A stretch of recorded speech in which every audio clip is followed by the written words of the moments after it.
안녕하세요. 사연 읽어주는 남예입니다. 오늘도 와주셔서 감사합니다. 오늘의 여성 사연자분 사연은 제가 읽어드리도록 하겠습니다. 많은 양해 부탁드리며 오늘의 사연 시작하겠습니다. 남편과 연애를 할 때 일입니다. 시골 중에서도 아주 깡시골로 농아를 갔는데 거기에 플랜카드가 하나 걸려있더라고요. 아마 마을 어르신 자녀 중 하나가 뭔가에 합격을 해서 걸어둔 것 같았는데 처음에는 사시나 행시 이런 것인 줄 알았습니다. 그런데 글쎄 도시에 있는 아파트 부녀회장이 된 걸 축하한다는 말과 함께 플랜카드가 걸려있는 거죠. 그걸 보고 제가 깔깔 웃으면서 아니 뭐 저런 걸 다 경사라고 저렇게 플랜카드까지 걸어놨냐고 한참을 말했더니 글쎄 그 사람이 저를 보고 이러는 겁니다. 왜? 어르신들로서는 기쁘실 수도 있지. 자식이 이 시골에서 번듯하게 잘 커서 도시에 큰 아파트 살면서 거기에 한 자리 했다고 하면 그게 그냥 장하고 대견할 수 있는 거 아니겠어? 그때였습니다. 제가 남편한테 반했던 순간이요. 그 당시에는 그의 그런 말이 몹시도 멋지게 들렸습니다. 어르신들의 마음을 하나하나 헤아리는 배려가 보였다고 생각을 한 거죠. 그렇게 한번 콩깍지가 눈에 철썩 달라붙으니 그 다음부터는 똑같은 행동을 해도 다 그런 쪽으로 좋게만 보였습니다. 돈을 안 쓰고 구두쇠처럼 구는 건 알뜰살뜰 규모 있는 경제관념을 가진 사람으로 보였고 시골에 계신 부모님한테 잘하려고 하는 건 이 시대에 없는 참 효자의 모습으로 비춰졌습니다. 제 팔자 제가 볶으려고 아주 눈에 단단히 뭐가 씌었던 거죠. 나중에서야 그게 절대 그런 좋은 모습이 아니라는 걸 알게 되었습니다. 돈을 아끼는 건 그저 쪼잔한 성격에 배포가 작아서 그런 거고 효자인 건 그 사람 아니면 모두가 손 빨아야 하는 환경, 즉 뭐 하나 주워 먹을 것도 없는 집의 아들이라 그런 것이라는 거였습니다. 이 모든 걸 결혼하고 나서야 알았으니 제 발등 제가 찍은 거죠. 사실 저희 집도 그렇게 돈을 함부로 쓰는 집은 아니어서 저도 검소하다면 검소한 편에 들거든요. 그런데 결혼하고 같이 살면서 느낀 남편은 검소한 게 아니라 그냥 찌질했습니다. 게다가 시댁 식구들은 하나같이 얼마나 구질구질한지요. 제가 눈에 콩깍지가 씌어서 정신 못 차릴 그 시절 남편은 저한테 항상 이렇게 얘기했습니다. 나는 무조건 정년 보장되는 공기업 갈 거야. 괜히 사기업 가서 승진에 목매다가 흐지부지 쓰러지는 그런 사람 되고 싶지 않아. 공기업에서 안정적으로 끝까지, 정말 끝까지 버틸 거야. 그런데 그때는 그 말도 참 좋게 들렸습니다. 지금에서야 야망 없는 소심한 놈이어서 그런 선택을 한 것을 알고 있지만 그때만 해도 사람이 허망하게 여기저기에 휘둘리지 않고 딱 현실 직시해서 자기가 할 수 있는 거에 최선을 다하는 성격이구나라고 받아들였습니다. 이혈령 비혈령이라고 귀에 걸면 귀걸이, 코에 걸면 코걸이라더니 사람이 한번 눈에 뭐가 씌이면 같은 상황도 이렇게 다 다르게 보이나 봐요. 어쨌건 저는 남편의 그런 모습에 반해서 결혼을 강행했습니다. 물론 집에서는 너무 일찍 결혼하는 게 아니냐며 말리셨지만 그런 건 상관없었어요. 빨리 결혼해서 이 사람과 함께 하고 싶다는 생각밖에 없었으니까요. 처음 결혼 준비할 때부터 어렴풋이 깨닫기는 했지만 결혼해서 마주한 시댁의 현실은 더 구질구질했습니다.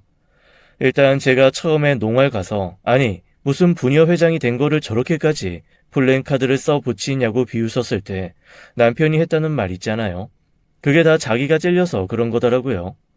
저희 시부모님 그보다 더 했으면 더 했지 덜하지 않는 분들이었습니다. 남편이 결혼하자마자 공기업에 합격했거든요. 그렇다고 해서 아주 크고 유명한 그런 곳은 아니고 아주 굳이 따지자면 큰 공기업과 연계된 작은 회사이고 그냥 대우를 공기업 직원에 준하게 해주는 곳입니다. 일반 사기업의 계열사 같은 개념이라고 할까요? 솔직히 말하면 저는 좀 속상했거든요. 결혼 앞둔 3달 전에 이번에는 꼭 붙을 거라 자신하던 회사 낙방하고 백수 상태에서 결혼을 한 터라 신랑 쪽 하객도 적었고 저희 부모님 볼 낯도 없고 그랬습니다. 이왕 노력한 거 좀 더 애써서 제대로 된 곳에 들어가면 좋겠다 생각했는데 결혼하자마자 마치 믿는 구석 생긴 사람처럼 적당히 아무데나 시험 봐서 들어가더라고요. 이게 사람이 느낌이라는 게 있잖아요. 이 사람이 가장으로서 얼른 돈을 벌어야겠다는 의무와 책임감에 절실해서 직장을 잡았는지 아니면 에라 모르겠다. 그냥 아무데나 들어가서 대충 비비면서 살자 하는 마음인지 말이죠. 남편은 아무리 봐도 후자였습니다. 그런 마음으로 회사에 들어갔으면 스스로에게라도 좀 창피해서 겸손하기라도 해야 하는데, 아니 남들이 보면 무슨 공사 대표로 취업한 줄 알게끔 자랑을 하는 거죠. 남편에게 할 말은 아니지만 좀 가짱기도 하고 어이도 없고 창피하기도 했습니다. 게다가 다른 시부모님 같으면 결혼하자마자 자기 아들이 취업에 성공했으면 그래도 복 있는 며느리 들어와서 아들이 덜컥 합격했다라고 칭찬해 줄 만도 하잖아요. 비록 그게 진심이 아니고 대충 인사치레로 하는 말일지라도 정말 말이라도 말이죠. 그런데 저희 시부모님 그런 거 일절 없이 그저 당신들 아들이 잘나서 그렇게 되었다고 아들 치아만 그렇게 하시더라고요. 옆에 서 있는 저는 기둥이나 꽂아 놓은 보리자루 취급하시면서 글쎄 남편 손 붙들고 펑펑 우시다가 덩실덩실 춤추다가 아주 가관이었습니다. 조선시대의 과거 장원급제를 해도 이것보다는 덜하겠다 싶을 정도로 좀 심했어요. 다들 흥분의 집 애들처럼 남편의 입신 양명만 목 빼고 기다리고 있다는 건 저도 잘 압니다. 하지만 이 정도로 과하게 반응할 줄은 몰랐거든요. 그리고 합격한 남편으로 인해 기뻐하기만 하는 것이 아니라 그 다음 반응이 저를 좀 기막히게 했습니다. 에이구, 아까워라. 이렇게 번듯한 회사 들어갈 줄 알았으면 내가 결혼을 좀 미루라고 할걸. 시어머니가 저 들으라는 듯 혼잣말을 하시길래 순간 저도 그래도 시어머니가 제 생각, 저에 대한 배려를 하신 건가 싶었습니다. 백수로 결혼시켜 저와 친정에 볼 낯이 없으셨던 건가, 그게 마음에 걸리셨던 건가 싶었거든요. 그런데 듣다 보니 그게 아닌 거예요. 어이가 없었죠. 결혼을 너무 일찍 해서 더 멋진 여자, 조건 좋은 여자 만날 기회 다 놓쳤다. 공기업 며느리가 들어오면 얼마나 좋누. 언제 잘릴지 모르는 쥐꼬리만한 회사에서 쌀돌만큼 월급 받으면서 우리 아들 어깨 무겁게 하는 그런 데 말고. 에휴, 에휴. 한숨을 아주 땅이 꺼지라 내쉬면서 제 앞에서 대놓고 아쉬워하시는 거 있죠. 정말 기가 막히고 코가 막혔습니다. 그리고는 글쎄 돈 없다고 저희 결혼할 때 한 푼 보태지도 않으셨으면서 플랜카드는 100만 원어치 덜컥 뽑으시는 겁니다. 아니 누가 공기업 붙었다고 동네 어귀에서부터 몇 미터 단위로 플랜카드를 붙입니까? 네, 저희 시부모님이 그런 분이시더라고요. 그리고 더 기가 막혔던 건 제가 이바지 음식 해다 드린 걸 꽝꽝 다 얼려놨다가 그걸로 글쎄 잔치 음식 하시면서 온 동네에 한턱 내신 거 있죠. 그나마 모자라는 돈은 남편에게 받아서 아주 분수에도 맞지 않는 거한 턱을 내셨습니다. 결국 당신들은 돈이 없어서 낑낑거리며 저희한테 생활비 내놔야 한다고 하셨으면서 블랙카드, 그 쓸데없는 것 만드는데 큰돈 쓰시고 생색도 제 이바지 음식, 남편이 낸 돈으로 내신 분들입니다. 사실 부모님이야 평생 큰 아들만 바라보며 살아오셨으니 그럴 수 있다고 애써 이해할 수 있을지도 모릅니다. 하지만 젊은 두 시동생들까지 자기네들이 스스로 하는 건 하나 없이 형만 바라보고 있는 건 옆에 있는 제가 다 숨이 막혀서 쓰러질 것 같더라고요. 아니, 차라리 바라만 보고 있으면 그게 오히려 좀 낫죠. 가만히 있으면 반이라도 간다잖아요. 그런데 이건 가만히 있는 게 아니라 제멋대로 굴고 하고 싶은 거 턱턱 질러버린 후에 그 수습을 형한테 맡기고 때를 쓴다는 겁니다. 한마디로 나는 하고 싶은 거 지를 테니 형은 수습하고 도와줘라, 이런 마인드라고 할까요? 글쎄, 큰 시동생이 자기 형 공기업 붙었다는 소리 듣고 대뜸 한 말이 뭐였는지 아세요? 그럼 앞으로 엄마 아빠는 그냥 형이랑 형수가 다 부담하면 되겠네. 공기업이 그렇게 안정적이고 빵빵하다며. 우리처럼 하루 벌어 하루 먹고 사는 사람들이 부모 부양까지는 힘들지. 형 고마워. 형 덕에 아주 그냥 한시름 놓았네. 그리고 형, 내가 알아보니까 공기업은 든든해서 대출도 엄청 잘 나온다던데 나 좀 도와줘. 응? 미리 고마워. 서로 정말로 그렇게 생각을 했다 하더라도 그런 말을 그렇게 대놓고 하지는 않잖아요. 그 정도로 뻔뻔한 인간들이었습니다. 그러거나 말거나 일단 결혼은 했고 제 팔자 제가 찍어 눌렀으니 어쩌겠어요. 그냥 거기에 수긍하며 순응하며 살아야죠. 그래도 이 와중에 제가 한 가지 믿었던 건 남편의 인성이었습니다. 어디 가서 모나다는 소리 안 듣고 사람이 수더분하고 악한 구석이 없으니 그냥 데리고 살면서 그때그때 힘든 건 대화로 풀 수 있겠다 생각을 한 거죠. 그런데 저의 그런 생각이 정말 큰 오산이었다는 건 살면서 점점 드러나기 시작했습니다. 참 안 좋은 말인 건 아는데 없이 자란 사람들 특유의 기묘한 피해의식과 거지 근성이 살면서 점점 보이는데 정말 미치고 팔짝 뛸 노릇이더라고요. 그렇다고 제가 정말 부잣집에서 아주 사치하며 자란 그런 사람도 아닙니다. 저희 집도 중상층보다는 오히려 조금 검소하고 소심하게 살아온 집이거든요. 사실 저랑 오빠 집에 재산이 얼마나 있는지도 모릅니다. 아주 어렸을 때 기억으로는 할머니 댁이 꽤 크고 번듯했던 것 같기는 한데 제가 10살도 되기 전에 조부모님이 다 돌아가신 후로는 거기에 간 적이 없습니다. 그래서 제가 놀았던 마당이 10평이었는데 100평으로 기억하는 건지 집이 2층 집이었는데 4층 집으로 기억하고 있는 건지 모든 것이 다 희미합니다. 아빠에게 형제 자매가 따로 없어서 분명 물려받으신 것이 있으실 텐데 저랑 오빠가 성인이 다 되었을 때도 별다른 말을 해주신 적은 없고요. 저희 남매도 굳이 캐묻지 않고 순둥순둥하게 현실 직시하면서 자랐습니다. 저 결혼할 때는 다행히 시댁이 많이 기우는 편이어서 예단 예물 생략하고 간단하게 하는 바람에 큰돈이 들지는 않았죠. 그래도 저희 엄마 아빠 최선을 다해서 저 지원해 주셨습니다. 제가 두 분한테 얼마나 죄송했는지 몰라요. 제가 벌어서 100% 제 돈으로 결혼을 한 것도 아니고 일찍 결혼하겠다고 고집 부리는 바람에 엄마 아빠 도움 많이 받았거든요. 그나마 먼저 자리 잡아서 조금 더 안정적인 오빠가 새언니 몰래 좀 도와줘서 결혼을 할 수 있었지. 안 그랬으면 저도 사실 이렇게 결혼하는 건 힘들 뻔했습니다. 저도 부유하게 자란 게 아니지만 그래도 써야 될 땐 쓰고 안 써야 될 땐 안 쓰고 그 정도는 알거든요. 그런데 남편은 그런 것도 없었습니다. 대체 10년을 연애했는데 왜 연애할 때 그렇게 하나도 안 보였을까요? 누굴 탓하겠어요? 해벌레 했던 저를 원망하는 수밖에요. 그런 사소한 생활적인 것들이 다 부딪히니까 정말 힘들더라고요. 게다가 무슨 공기업 다니는 게 벼슬이나 된 것처럼 싸운 끝에 항상 저를 무시하는 얘기를 했습니다. 저 그냥 작고 안정적인 중소기업을 다니고 있었거든요. 물론 안정적이라는 게 언제까지 유지될지는 모르는 거였지만 그래도 월급 안 밀리고 가족 같은 분위기에서 잘 다니고 있었습니다. 그런데 뭔가 서로 경제적인 부분이나 기타 집안 문제로 말다툼할 때면 늘 남편이 저한테 이렇게 말하곤 했어요. 그거 언제 잘릴지도 모르는 회사 다니면서 야 너는 나한테 고마워해야 돼. 그 말이 사실 한두 번 들을 때는 귓등으로 흘리고 넘어갔지만 여러 번 듣다 보니까 기분이 좋진 않더라고요. 대체 자기가 공기업 다니는데 왜 제가 고마워해야 하나요? 저한테 뭐 하나 오는 것도 없는데 말이죠. 아니, 뭐 자기는 얼마나 철밥통이길래 이렇게까지 나를 무시하나 싶은 생각이었던 겁니다. 게다가 시부모님도 절 볼 때마다 정말 입버릇처럼 이러시는 거예요. 너도 조금 더 능력을 키워서 공기업에 들어갔으면 얼마나 좋니? 어머님, 제가 다니는 회사도 나름 괜찮은 회사예요. 예, 그래도 안정적이고 이름만 얘기하면 사람들이 다 아는 공기업이랑 네가 다니는 그런 데랑 똑같니? 너야 막말로 사장이 돈 들고 나르면 그날로 회사 망하는 거 아니니?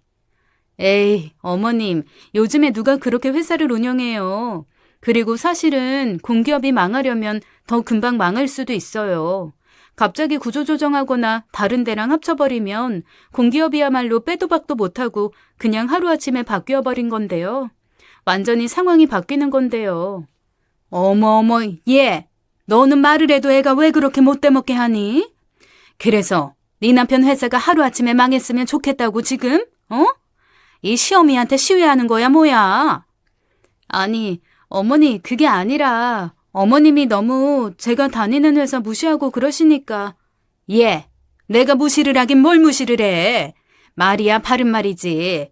정식으로 시험 딱 봐서 나라가 딱 인정하는 그런 회사 들어간 거랑 너처럼 그냥 이력서 몇 장 넣어서 들어간 거랑 어디 그렇게 수준이 같니? 쟤도 회사에서 지 수준이랑 맞는 사람이랑 결혼을 했어야 하는데 이렇게까지 이해 못해주는 여자랑 사니 아이고 제 속도 참 속이 아니겠다 싶다. 어머니의 그런 말씀을 들을 때마다 정말 답답함이 목구멍 끝까지 치받아 올라왔지만 더 이상 말을 하지는 않았습니다. 그냥 쇠기의 경일기였거든요. 말을 해봐야 소용없다 싶은 생각이 들어서 그 후에는 대꾸도 하지 않았어요. 그랬더니 또 시험이 말 무시한다고 저한테 못 배워 먹어서 그렇다고 또 험한 소리를 하시더라고요. 저 못 배워 먹지 않았습니다. 저희 부모님 어디 가서 험한 소리 한번 안 들어보신 분들이고요. 지금도 고맙다, 감사하다 소리 들으시는 분들이지 이상한 소리 들으시는 분들 아니거든요. 저를 건드리시는 것까지는 그냥 귀머거리입니다 하며 넘어가겠지만 부모님까지 건드시니까 정말 어이없고 지치더라고요. 그런데 그렇게 마음이 힘들고 울뚝불뚝한 것도 애정이 있고 뭔가 개선할 여지가 있어야 계속 힘든 거지. 아예 어느 순간 마음을 비우고 나니까 그것도 또 그냥 모르는 척 넘어가지더라고요. 더 이상 저희 시댁에 제가 신경을 안 쓰게 됐다고 할까요? 시댁에 신경을 안 쓰게 된 건 또 다른 이유가 있습니다. 남편 하나 믿고 남편만 바라보던 시댁 식구들이 결국에는 남편한테 찰싹 달라붙었습니다. 물론 싸웠죠. 이혼하자 얘기까지 나왔는데 그때마다 남편은 자기가 알아서 하겠다고 우리 둘이 꾸리는 가정에 피해 안 가게 하겠다며 저한테 아예 신경 끄라고 하더라고요. 첫 시작은 큰 시동생이었습니다. 글쎄 큰 시동생이 제 남편을 찾아와 무슨 큰 거래라도 하느냐 이렇게 얘기를 하더라고요.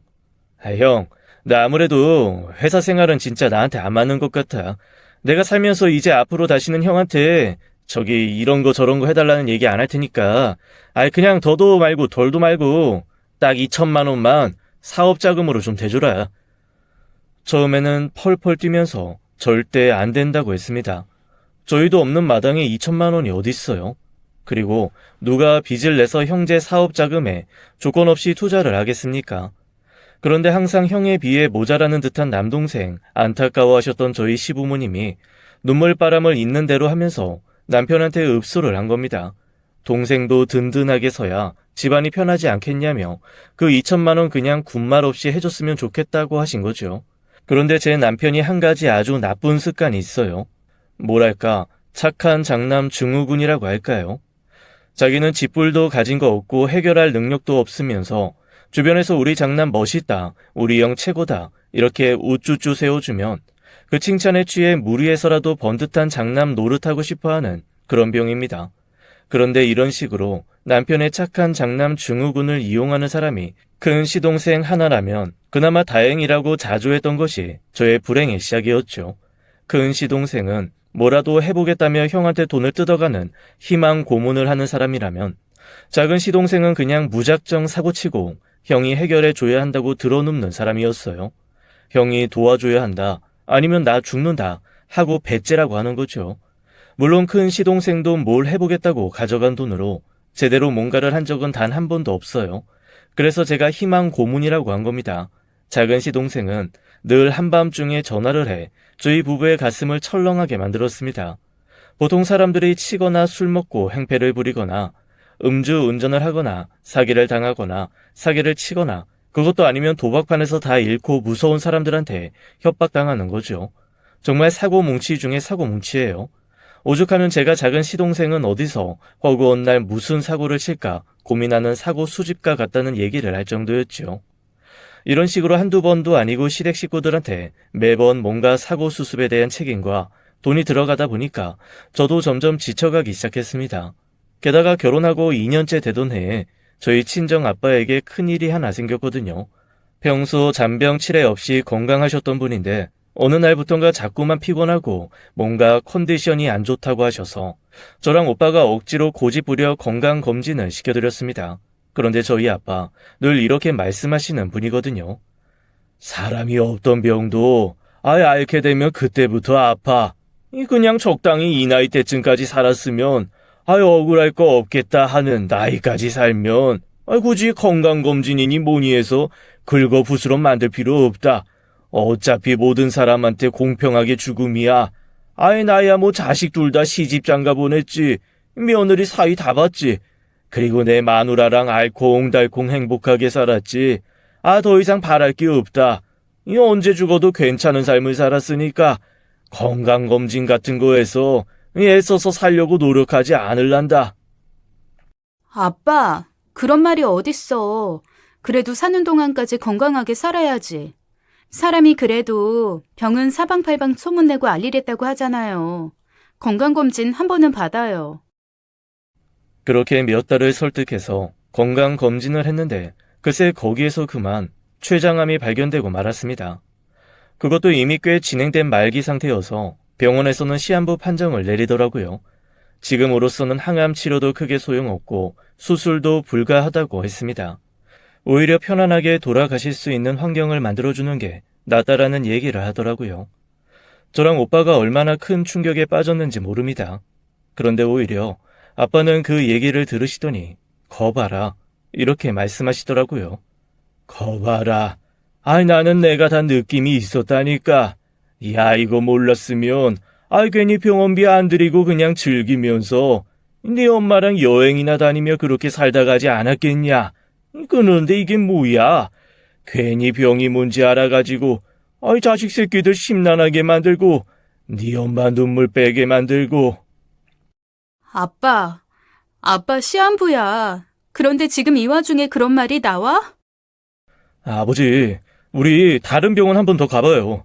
오진이라는 게 있을 수도 있고 원래 병원은 여러 군데 가보라고 사람들이. 아이고 됐다 됐어. 아 그래도 내가 고마운 거 하나는 덕분에 내가 가기 전에 재산 정리며 내가 남긴 것들 정리할 수 있는 시간은 주어져서 그거 하나는 좋다. 아빠가 재산이 어딨어. 우리 집 하루 벌어 하루 먹고 산 정도는 아니었어도 그래도 재산 있는 집이 아닌데 무슨 재산 정리할 시간이 생겨서 좋대. 나랑 오빠랑 안 싸울 테니까 괜시리 없는 재산 분배하느라 애쓰지 말고 조금이라도 건강 챙겨요. 내가 재산이 왜 없어? 너희가 열심히 안 살까봐 내가 숨겼지. 네 할머니 할아버지가 남긴 땅도 좀 있고 내가 벌고 불리고 모은 돈도 있고 너희들이 각각 결혼할 때 혹시 우리 아빠가 재산이 많으니까 아빠한테 의지해서 시작해야지. 나는 생각할까봐 그냥 별말 안 했던 거다. 딱 너희가 우리 사정 생각해서 해달라고 한 것만 해주자 하고 너희 엄마랑 그렇게 약속했어. 네, 저희 집 생각보다 부자였더라고요. 다만 저희 엄마 아빠가 워낙 검소하게 사셨던 데다가 굳이 돈 있는 거 티 내고 살아봐야 쓸데없는 똥파리만 꼬이고 실속 못 차리고 산다는 생각을 하신 분들이어서 그걸 티를 안 내줬을 뿐이었어요. 원하기만 하면 충분히 외제차에 엄청 큰 집 누리면서 살 수 있는 환경이었던 겁니다. 좀 황당하기는 했지만 그게 또 저희 엄마 아빠 스타일인 거를 알게 돼서 그냥 아빠한테 그 얘기 듣고 한번 피식 웃고 말았습니다. 그랬더니 아빠가 저와 오빠를 붙들여다 앉혀놓고 글쎄 이렇게 말씀을 하시더라고요. 나 쓸데없는 치료 안 받을 거다. 너희가 내 항암 치료다 뭐며 다 생각하고 있는 거 아는데 그거 안 받으려고. 아빠, 그게 무슨 말이야. 그래도 사는 날까진 치료는 받다가 가야지. 아니다. 내 친구들 보니까 그 치료라는 걸 시작하면 그 즉시 애들이 확 가더라고. 물론 병이 들면 치료를 해야지. 치료해서 낫는 병도 있고. 그런데 내 병은 그냥 연명시키는 거잖냐. 이런 병은 치료라고 시작하면 사람을 휘지게 만들어. 그리고 사람이 말이야. 참 마음이 병을 만든다는 말이 맞다. 이게 내가 아프다는 생각을 하면 정말로 내 몸의 모든 게 그 아픈 상태에 맞춰지더라고. 아버지, 그렇다고 해서 전혀 치료를 안 받겠다고요? 그래도 병원에서 하라는 건 해야죠. 네? 내가 의사랑 얘기해서 혹시 나한테 뭔가 고통이 찾아오면 그 고통을 덜어줄 약만 좀 받으려고 한다. 대신 병원에 입원해가지고 이 약물 치료받고 연명 치료하고 그런 거 난 싫다. 너희 이 아빠 소원이 뭔 줄 알지? 그냥 집에서 자는 듯 가는 거. 나는 사는 날까지 내 존엄성 지키면서 그렇게 살고 싶다. 그러니까 그 부분은 너희도 아빠를 좀 이해해라. 아빠가 그렇게까지 말씀하시니 차마 병원에 입원시켜 억지로 치료를 받게 할 수는 없더라고요. 그런데 참 자식된 입장에서 부모님이 시한부를 받았는데 그거를 모른 척하는 것도 쉽지 않은 일이었습니다. 더군다나 평생 저랑 엄마 그리고 오빠를 위해 충실하게 살아오신 아빠를 이렇게 무심히 보낼 수는 없다는 생각이 들었어요. 제가 성격이 좀 무던한 편이어서 뭔가 걱정이 되거나 힘든 거 밖으로 크게 티내는 타입은 아니거든요. 그런데 아무래도 아빠가 췌장암 말기 선언을 받고 더 이상 치료도 안 받겠다고 하시니 저도 모르게 한숨이 푹푹 새어나오고 걱정이 앞을 가려 일상생활이 제대로 되지 않더라고요. 집에서 살림하는 것도 자꾸만 놓치고 뭔가 실수가 잦아지니까 남편이 어느 날 저한테 살짝 신경질을 내면서 대체 요즘에 어디다 그렇게 정신을 빼고 사냐고 버럭 화를 내는 겁니다. 그런데 순간 그게 너무 서럽고 원망스럽더라고요. 물론 제가 너무 정신없고 황망해서 남편한테 아빠 편찮으시다는 얘기 못한 거는 잘못일 수도 있습니다. 그런데 제 잘못은 둘째치고 일단 남편이 저한테 그렇게 화를 버럭 내니까 그간 쌓여왔던 서름이 터진 것처럼 그저 슬프고 원망스러워서 그 자리에서 다리를 뻗고 펑펑 울어버리고 말았습니다. 오히려 남편이 당황하더라고요. 아니 너는 내가 뭐라 그랬다고 그렇게 펑펑 울어대냐? 너 진짜 무슨 일 있어? 몰라, 묻지 마. 아니 무슨 일이 있는지 내가 말을 해야 알지. 말도 안 하는데 내가 뭘 어떻게 알아서 뭘 어떻게 하라는 거야. 우리 아빠 얼마 못 사신대. 췌장암 말기래. 그러자 남편이 아무 말도 없이 가만히 있다가 글쎄 이러는 겁니다. 아, 야 보험은 제대로 들으셨냐? 나중에 사후 보험금은 좀 나오시나? 순간 제 귀를 의심했습니다. 그래서 너무 놀라 빤히 남편을 바라봤더니 그 사람이 살짝 당황하면서 이러더라고요. 아니, 장인어른 재산도 별로 없으시잖아. 보험이라도 나와야 남아있는 장모님 생활하시지. 형님도 그렇고 지금 우리도 그렇고 뭔가 도와드리기 어려운 상황이니까. 형님도 월급 받아 간신히 생활하신다며. 우리도 지금 도와드릴 형편 안 되고. 뭐라고? 지금 당신 무슨 소리 하는 거야? 갑자기 정신이 들면서 손발이 벌벌 떨려왔어요. 아니 지가 사람이면 장인어른이 아프다는 말에 보험금 얘기부터 나오면 안 되는 거 아닌가요? 제가 부들부들 떨었더니 남편이 살짝 당황하면서 저한테 이러더라고요. 아니 내가 저기 장인어른 보험금 탐나서 그런 게 아니고 무작정 슬퍼만 할 순 없잖아. 그래도 누구 한 사람은 좀 현실적인 거를 생각해야 되지 않겠어? 나는 그냥 현실적인 거를 생각해서 그런 거야. 당신네 식구들 다 좀 감정적이잖아. 어이가 없더라고요. 물론 저희 식구들이 이성적인 부분보다는 조금 더 감성적인 부분이 강한 사람들이기는 합니다. 영화를 보면서 내 식구가 손 붙잡고 펑펑 울기도 하고 저희 아빠가 음악이나 미술 쪽 좋아하셔서 여느 아빠들보다는 조금 더 감성적인 부분이 발달해 계신 분이 맞아요. 그래서 처음에 결혼하고 나서 남편이 저희 아빠한테 적응하는 거 되게 힘들어 했거든요. 세상 무뚝뚝하고 본인의 감성으로는 절대 이해할 수 없는 아빠. 그래도 장인어른이라고 비위 맞춰주고 따르느라고 힘들어 했던 거 저도 압니다. 그런데 아무리 이성적인 사람이라도 장인어른이 그렇게 아프다고 하면 일단 걱정하고 저를 위로하는 게 먼저 아닌가요? 그 순간 정말 정이 뚝 떨어졌습니다. 그리고 자기 동생, 자기 부모한테 수시로 돈 들어가고 대출해서 밀어넣는 건 당연한 거고 혼자 될 저희 엄마에게 보탤지도 모르는 가능성은 미리 차단하는 게 소름 끼치더라고요. 저희 엄마가 돈 달라고 한 것도 아니고 엄마에게 보태겠다고 제가 말한 것도 아닌데 딱 보탤 형편 안 되지 않냐고 잘라 말하는 그 인성이 너무 뻔해 보였습니다. 사실 그동안 두 시동생이 남편한테 이래저래 돈 뜯어갔던 것도 힘들고 시어머니 시아버지가 뻔뻔하게 제 남편한테만 아들 노릇, 자신 노릇 요구하고 저한테도 당신 아들들이 해야 될 효도 요청하는 게 너무 힘들었거든요. 저도 지치면서 그 모든 것이 꼴 보기 싫어 점점 마음이 식어가고 있던 차였는데 이런 식으로 한순간에 정이 뚝 떨어질 줄은 저도 미처 몰랐죠. 제 표정이 차갑게 굳는 걸 보고 글쎄 이 사람 저한테 해명하거나 사과하면서 제 마음을 풀어줄 생각은 하지 않고 슬그머니 그 자리를 피해버리는 겁니다. 갑자기 이대로 아빠를 보내면 안 되겠다는 생각이 들었어요. 저희 아빠 하루라도 더 살아서 보험이고 나발이고 꿈도 못 꾸게 만들어주고 싶다는 생각이 머리 끝까지 차올랐어요. 당장 오빠에게 전화를 했습니다. 남편이 뭐라 한다는 얘기는 하지 않고 아빠 몰래 그냥 평범한 통증 치료라고 속이고 한번 제대로 치료 한번은 해보자고 얘기를 했죠. 그랬더니 오빠가 이러더라고요. 안 그래도 의사 선생님이랑 얘기를 좀 했어. 1,000만 원 정도 들을 것 같기는 한데 내가 다 부담하기에는 조금 힘들 것 같고 너 혹시 얼마까지 가능해? 오빠, 일단 내가 500은 지금 당장 줄 수 있거든? 일단 아빠 뭐라도 해보자.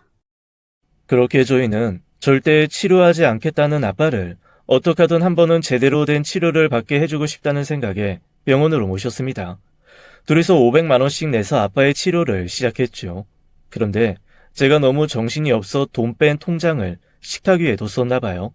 평소에 서로 생활비 각출하고 용돈 쓰는 거 서로 상관하지 않는데 둘 다 월급이 많지 않다 보니 용돈 일해봐야 뻔하거든요.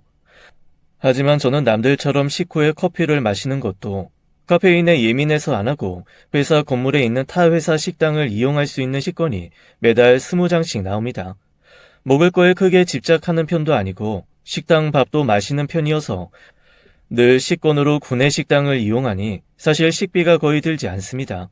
술, 담배도 안 하니까 사실 용돈 일해봐야 쓸 곳이 없어요. 회사 내에서는 또 작업복을 입고 일하니 남들처럼 매일 출근복 걱정할 일도 없고요. 하지만 남편은 술도 좋아하고 입맛도 까다로워 회사 식당에서 뭘 잘 안 먹더라고요. 저보다 용돈을 많이 쓰며 항상 모자라고 쪼들려 했습니다.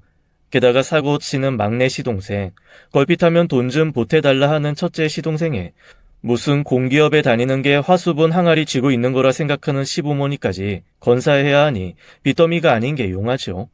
그래도 마지막 양심 한 조각은 있어서 제 용돈에 대해 이러쿵저러쿵 말하는 건 없었는데 그 통장을 보고 좀 충격을 받은 모양이더라고요. 대체 언제 저 돈을 다 모았어? 왜 나한테 말 한마디 안 했어? 그리고 500이나 되는 돈을 대체 한꺼번에 어디에 쓴 거야? 참 이상하죠. 한번 정이 뚝 떨어지고 나니까 눈을 희번덕거리며 돈의 출처와 사용처를 묻는 그 얼굴이 아주 꼴도 보기 싫어지더라고요. 그래서 싸늘하게 용돈 모은 거고 아버지 치료비에 보탰다고 했습니다. 그랬더니 이 인간이 글쎄 뭐라고 궁시렁거려는 줄 아세요? 세상에, 말을 들으면서도 제 귀를 의심했습니다. 와, 야, 그 나이 먹고도 돈 500이 없었냐? 그리고 시한부 받았다며 쓸데없는 목숨 연장에 자식 돈 쓰고 싶은가? 야, 세상 쓸데없는 돈 쓴다 진짜. 뭐라고? 지금 뭐라고 했어? 아니, 내가 말했잖아. 누구 하나는 이성적인 판단을 해야 한다니까. 솔직히 장인어른 가망 없는 거 맞잖아. 없는 형편의 남은 가족들 생각도 하셔야지. 가망 없고 의미 없는 목숨 연장에 굳이 돈을 쓸 이유 없는 거 아니야? 그 말을 듣는 순간 뚝 떨어졌던 정에 발이 달려 멀리 달아나는 게 느껴지더라고요. 그리고 그 순간 저는 이혼을 결심했습니다. 찐득이 무리 같은 시댁 식구들의 어이없는 행태를 그래도 그냥 참고 살았던 건 그나마 인격은 괜찮으려니 했던 남편 때문이었는데 그 끈마저 끊어진 거니까요. 더 이상 이 관계를 유지할 이유가 없는 거죠. 남편의 말을 듣고 가타부타 대거리할 의미도 없어서 말없이 방으로 들어가는데 그 사람한테 전화가 오더라고요. 그러거나 말거나 신경도 쓰고 싶지 않았지만 어쩔 수 없이 통화 내용을 듣게 되었습니다. 시어머니더라고요.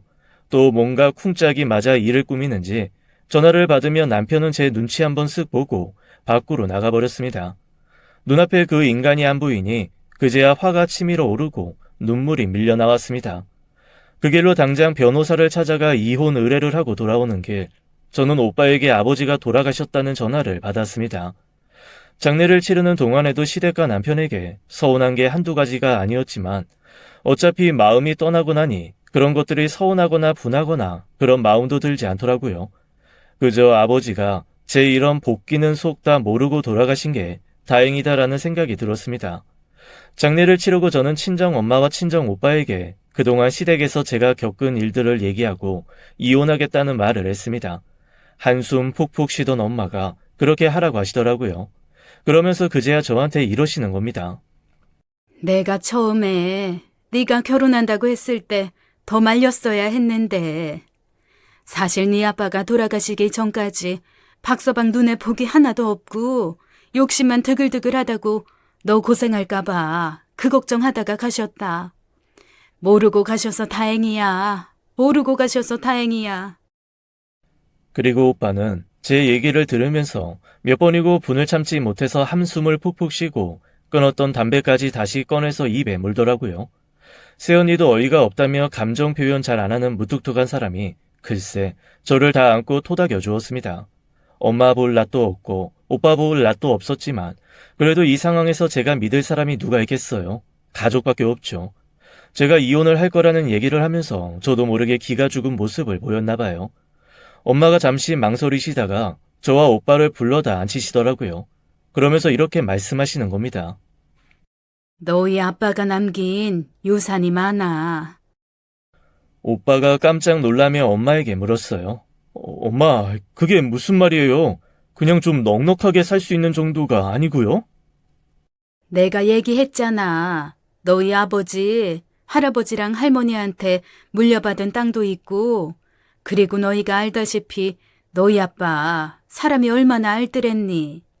본인이 안 쓰고 그냥 너희들 앞으로 계속 모으기만 했어. 그런데 너도 그렇고 쟤도 그렇고 결혼할 때 줘봐야 남 좋은 일 시킨다고 너희 아버지가 꽁꽁 자기가 다 끌어안고 있었다. 그런데 죽기 전에 그러더라고.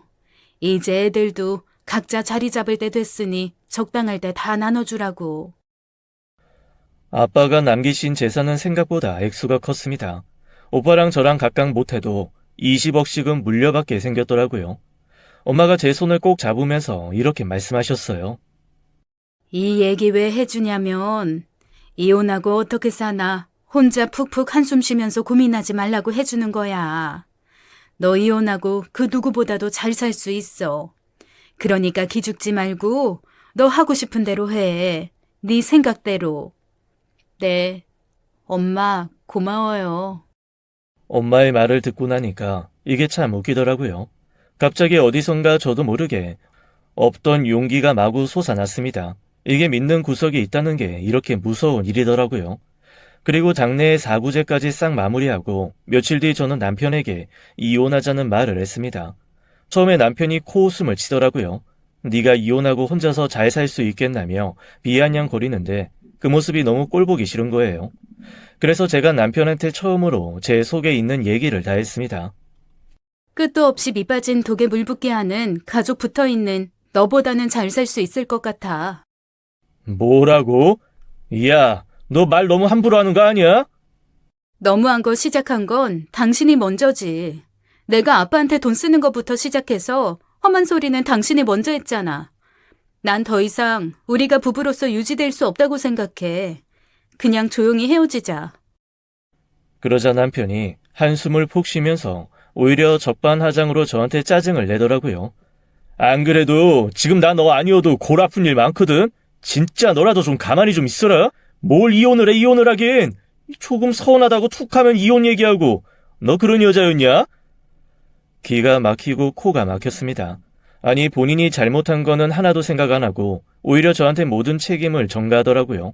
그리고 별거 아닌 일로 이혼 얘기하는 쪼잔한 여자로 저를 딱 만들어버리는 겁니다. 그런데 남편의 말과 행동에서 뭔가 좀 이상한 게 느껴졌어요. 분명 저 몰래 무슨 짓을 하다가 그게 잘 안 된 그런 느낌이었어요. 아무리 정 떨어지고 요 몇 달간 대면대면하게 살았지만 연애서부터 시작해서 이 사람이랑 알고 지낸 게 몇 년인데 그 정도 눈치가 없겠어요. 제가 물었습니다. 어머님, 아버님, 아니면 네 동생들 또 무슨 사고 쳤지? 그랬더니 남편이 저를 한번 힐끗 보다가 한숨을 푹 내쉬었습니다. 그리고는 글쎄 정말 너무 어이없는 얘기를 하는 거예요. 사실 아이 엄마 아빠랑 첫째가 치킨집 한다고 그래서 거기에 투자를 좀 했거든. 뭐라고? 대체 돈이 어디 있어서? 나야 공기업 대출 받을 수 있잖아. 아니, 큰도련님이 무슨 사업하겠다고 2천만 원을 해달라고 그런 게 언젠데 또 돈을 해줬다고? 그 2천만 원이 치킨집 가맹비랑 뭐 초기 투자 비용이랑 그런 거였어. 그런데 그것만 있으면 어떡하냐. 인테리어도 해야 되지. 마케팅도 해야 되지. 일단 치킨집 열고 들어간 돈이 한두 푼이 아닌데 내가 투자하고 나중에 그만큼 내 지분으로 받기로 했단 말이야. 나도 다 재테크 개념으로 투자한 거라고. 너무 어이가 없었습니다. 제가 모은 돈 500만 원 제가 아빠 위에 쓴다고 했을 때 그렇게 눈 희번덕거리며 펄펄 뛰었던 이유가 여기 있었더라고요. 이 인간이 돈 100만 원이 아쉽고 당장 급했던 상황이었던 거죠. 제가 너무 기막혀서 가만히 노려보고 있자니 이 사람이 슬금슬금 제 눈치를 보다가 이러는 겁니다. 그런데 엄마랑 아빠가 뭐 장사를 해봤냐? 동생도 그렇고 당연히 서툴 수 있고 실수도 좀 할 수 있는 건데 그런데 참 요즘 사람들 왜 그렇게 못됐냐? 그냥 좀 적당히 넘어가지고 그러면 좋은데 그거를 꼭 컴플레인을 걸어가지고 지금 본사에서 가맹점 해지한다 그러고 손님이었던 인간들이 배상 신청한다고 그러고 아이 몰라 사고 터졌어. 이것도 내가 골 아파 죽겠는데 왜 너까지 쓸데없는 소리를 해서 사람을 심란하게 만들어. 남편의 짜증을 들으면서 저는 그냥 피식 웃음만 나왔어요. 아니 계약이라는 게 얼마나 무서운 건데 가맹점까지 운영하는 기업에서 얼마나 어이가 없고 심각한 문제가 발생했으면 개업한 지 얼마 안 되었는데도 가맹점 해지 수순을 얘기하겠어요. 그리고 아무리 진상 손님들 많은 무서운 세상이라지만 집단으로 고소 고발을 할 거라고 할 정도면 그냥 평범하게 넘어갈 수 있는 잘못은 아닌 거죠. 적어도 르뽀 프로그램에서 잠입 취재를 할 만한 잘못을 저지르고 저렇게 뻔뻔하게 나오는구나 싶었습니다. 그거야 너희 식구들이 알아서 수습할 일이지. 내가 참견할 일은 아닌 것 같네. 너희 식구들? 야, 너 진짜 말 너무 이상하게 한다. 이게 어떻게 너희 식구들이야? 네 식구들이기도 하지. 그 말에 저는 폭발하고 말았습니다. 그래서 남편에게 와다다 쏘아붙였어요. 네가 언제 나를 식구라고 생각한 적이 있었어? 너 한 번도 나 식구라고 생각한 적 없어. 어디서 식구 타령이야? 식구라서 우리 아빠 장례식 상주 자리에 딱 10분 서 있었니? 그 10분 서서 인사 몇 번 하고 너 어떻게 했어? 허리 아프다고 바로 병원 침대 누워서 수액 맞았지? 그리고 시부모의 시동생까지 네 침대 옆에 딱 붙어서 꼼짝도 안 하다가 밥 때 되면 장례식장 내려와서 밥 먹고 다시 자취 감추고 그게 식구야?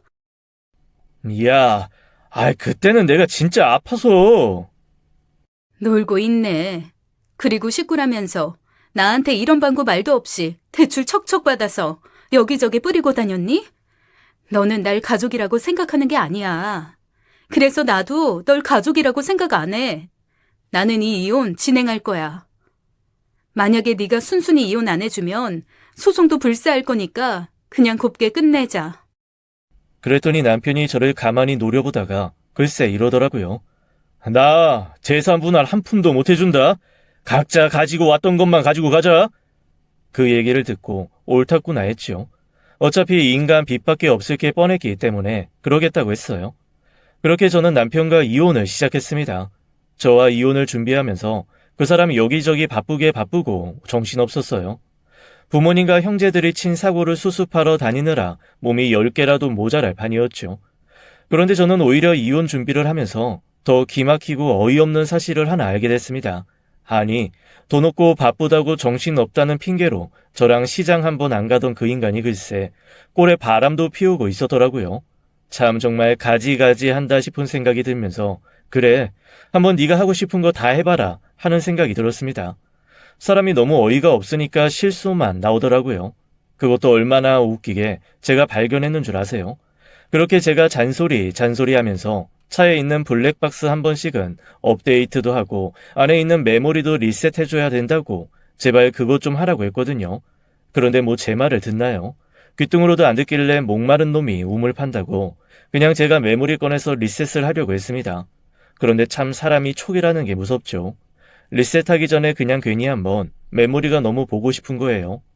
왜 가끔 블랙박스에 운전하면서 찍게 되는 예쁜 풍경, 이런 것들이 녹음되고 녹화되는 경우가 있잖아요. 한번 모시고 교회를 나간 적이 있었는데 그때 아빠와 나눴던 대화, 아빠가 흥얼거리셨던 노래, 이런 것들을 보관하고 싶다는 생각이 갑자기 드는 겁니다. 장례 치르고 정신없어서 까맣게 잊고 있었는데 혹시 다른 영상으로 덮어씌운 게 아니라면 아빠의 마지막 목소리와 흔적이 거기에 남아있을 수도 있겠다라는 생각이 들더라고요. 그래서 차근차근 하나 열어보고 듣기 시작했는데 거기에 이 인간이 바람피는 내용이 생생하게 녹음되어 있을 줄은 미처 몰랐죠. 진짜 너무 화가 나서 그냥 확 지워버릴까 하다가 이 모든 게 그래도 언젠가 어디선가 어떤 형식으로든 저한테 도움이 될 수도 있다는 생각에 조용히 복사해서 변호사에게 넘겨주었어요. 제 모든 사정을 다 알고 있는 변호사 선생님은 어이없다는 듯이 그냥 웃기만 하시더라고요. 그렇게 저는 나름 이혼 준비를 차근차근 해나가기 시작했습니다. 그런데 어느 날 제가 친정에서 이런저런 논의를 하고 집으로 왔는데 아니 남편과 시어머니, 시아버지 그리고 두 시동생까지 우르르 집에서 뭔가 작당 모의를 하다가 제가 온 걸 보고 벌떡 일어나서 저를 맞이하는 거예요. 처음에는 이 사람들이 뭔가 단체로 저한테 따질 것이 있어서 온 줄 알았습니다. 그런데 똥 마려운 강아지들처럼 저를 보고 안절부절 못하는 게 좀 이상하더라고요. 무슨 일이세요? 어쩐 일이세요? 그러자 시어머니가 아주 살살 기어가는 목소리로 저한테 글쎄 이러는 겁니다. 아가, 그동안 우리가 너한테 많이 서운하게 했지? 그리고 얘가 표현을 잘못해서 그렇지. 그래도 너 없으면 안 되는 앤데 이혼이 웬 말이니? 그건 아닌 것 같아서 우리가 다 네 마음 한번 돌려볼까 하고 이렇게 다 모였다. 어이가 없었습니다. 처음에 이혼 소식 알렸을 때 제깍게 공기업 다니는 훌륭한 우리 아들 떠나서 어디 잘 살 수 있나 보자 라면서 폭언을 퍼붓고 그 이후로 저를 본 척도 안 하셨던 분이 갑자기 왜 이렇게 돌변하셨나 싶었죠. 어안이 벙벙하더라고요. 늘 사고만 치는 막내 시동생이 갑자기 저한테 다가와서 제 손을 덥석 잡았습니다. 형수, 부부싸움은 칼로 물베기라던데 우리 형이 원래 좀 사람이 이렇게 멋이 없잖아요. 형수가 좀 더 이해하고 살아요. 한번 이해하고 봐준 김에 끝까지 좀 이해하고 봐줘요. 첫 번째 시동생도 저한테 다가와서 능글능글하게 웃으며 이러더라고요. 우리 형수, 그동안 서운한 게 많아서 한번 훅 질렀던 모양인데 아이 그러지 말고 그냥 다 가족끼리 좋게 좋게 가봅시다. 이게 대체 무슨 일인가 싶었죠. 어항이 벙벙해서 혼자 두리번거리고 있는데 그제야 뭔가 짚히는 게 있었습니다. 제가 남편과 이혼 준비를 하면서 핸드폰을 바꿨거든요. 아예 번호를 바꾸는 게 나을 것 같아서 변호사와 통화하는 전화는 새로 개통한 번호로 계속 하던 중이었습니다. 즉 기존에 쓰던 전화와 새 전화 두 개를 같이 쓰고 있었는데 제가 친정 가면서 새 전화기를 방에 놓고 갔던 모양이에요. 거기로 들어온 변호사의 문자를 본 거였죠. 아버지 친정, 아빠 상속에 관한 문자였습니다. 짚히는 바가 없잖아 있어 급하게 핸드폰을 확인했더니 아니나 다를까 정확한 상속 금액 산정 그리고 세금 그런 것들이 낱낱이 문자에 쓰여 있었습니다. 남편이 그걸 보고 자기 가족들을 호출한 거였죠. 제가 기도 막히지 않아 피식 웃었습니다. 그리고 단호하게 얘기했죠. 저는 조금도 마음이 변하지 않아요. 그대로 이혼 진행할 겁니다. 그러자 남편 얼굴이 싹 변하면서 글쎄 저한테 이러더라고요. 누구 마음대로 이혼을 해? 이혼은 누구 한 사람이 원한다고 되는 게 아니야. 나 절대 이혼할 수 없어. 나 당신 사랑하고 당신이랑 죽을 때까지 함께 살 거야. 나 이혼 못해. 하고 싶으면 어디 한번 해봐. 나 절대로 당신 놓아주지 않아. 예전 같으면 그 말에 기가 막히고 코가 막혀 펄펄 뛰었겠지만 어차피 제가 물려받을 재산을 알게 되면 그런 식으로 나올 걸 알고 있었기에 그냥 무시했습니다. 그리고 바로 소송을 진행시켰죠. 뭐 결과야 뻔했죠. 바람핀 증거에 그동안 저와 같이 살면서 살림에 기여한 돈보다 자기 집에 빚내서 퍼다준 돈이 훨씬 많은 게 다 드러났거든요. 제가 중간중간 녹음해 두었던 폭언과 시어머니, 시아버지, 그리고 시동생들의 비아냥, 그 모든 것들이 증거와 참작이 돼서 오히려 저는 위자료를 받게 되었습니다. 남편이 무슨 법이 이러냐고 펄펄 뛰었지만 법이 그런 걸 어쩌겠어요. 이렇게 저는 무사히 이혼을 할 수 있었습니다. 이후 저희 시댁은 한마디로 그냥 망했어요. 너무 웃긴 게 뭔 줄 아세요? 다들 제가 받을 유산을 놓고 왜 자기네들이 쓸 계획을 세웠을까요? 줄 사람은 생각도 안 하는데 김칫국부터 마셨는지 이런저런 계획 세워놓고 사방팔방에서 뭘 잔뜩 질렀더라고요. 너무 어이가 없는 거죠. 공기업 다닌다고 뻐겼던 남편은 빚만 잔뜩 진 채 월급도 대부분 차압당하는 상황이 되었습니다. 아마 모르긴 해도 앞으로도 승진은 어렵지 않을까 싶어요. 원래 공기업이 구설수 많은 사람들 은근히 승진해서 배제시킨다는 얘기 들었거든요. 당연히 시동생들 사고친 것도 수습을 못해줘서 막내 시동생은 고소 고발까지 당해 감옥에 갈 위기까지 맞이했습니다. 그제야 다들 제 앞에 무릎 꿇고 한 번만 살려달라고 싹싹 빌었지만 이미 제 귀는 다치고 마음은 차가워진 상태였죠. 절대 그 사람들을 다시 보고 싶지도 않았고요. 저는 결혼은 실패했지만 이혼은 성공했습니다. 찌질하게 매달리는 전남편 싹 떼어내고 아빠가 물려주는 재산으로 마음 편하게 저 하고 싶은 거 하면서 살려고요. 들러붙었던 거머리들을 싹 인생에서 걷어내고 나니 이렇게 홀가분하고 속 시원할 수가 없네요. 진작 이럴 걸 잘못했어요. 지금까지 사연 읽어주는 남녀였습니다. 끝까지 함께 해주신 여러분 감사드리며 저희는 다음 사연으로 돌아올게요. 감사합니다.